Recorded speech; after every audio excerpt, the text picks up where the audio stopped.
Saddam, not as many numbers added as in terms of jobs, but still the rate, 3.5%, that's going to be the big headline. I mean, it is the big headline. I mean, I've been listening to this conversation right now. You kind of eavesdropping in there. It's been an interesting one only because of the way that it's being framed right now with regard to the jobs picture.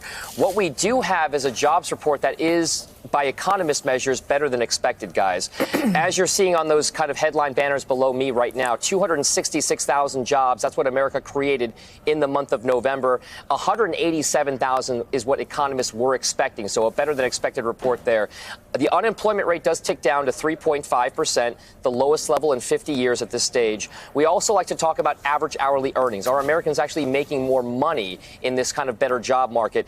Yes, they are marginally. It's up 0.2% month over month from October to November, but it's 3.1% better than it was the same time last year. So yes, modest gains in wages. I should also point out September and October numbers were also revised higher by a total of 41,000 jobs. If you're looking for the places we are adding jobs as an economy in the United States, it's in manufacturing, 54,000 jobs created there. Also, with regard to motor vehicles and auto parts. Now, this does reflect the fact that the General Motors strike resolved itself. They gained about 41,000 jobs. Healthcare, leisure, and hospitality also posting some job gains. The other 2 points I will leave you with, guys. The reason why we are seeing a slight tick lower in unemployment rate is because the labor force participation rate did tick lower as well. So a slight number of people have come out of the workplace. Not as many people are working. What did it go to? 62? It went down to 63.2%. Okay.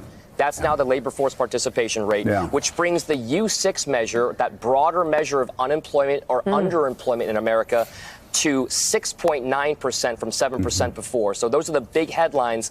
A better than expected jobs report, but it does signal the fact that there could be a little bit of a slowdown now as this kind of economy starts to get itself out of a 10-year phase now in terms of a bull run. Well, guys. okay. Thank you so much, Tom. Thanks for checking out MSNBC on YouTube, and make sure you subscribe to stay up to date on the day's biggest stories. And you can click on any of the videos around us to watch more from Morning Joe and MSNBC. Thanks so much for watching.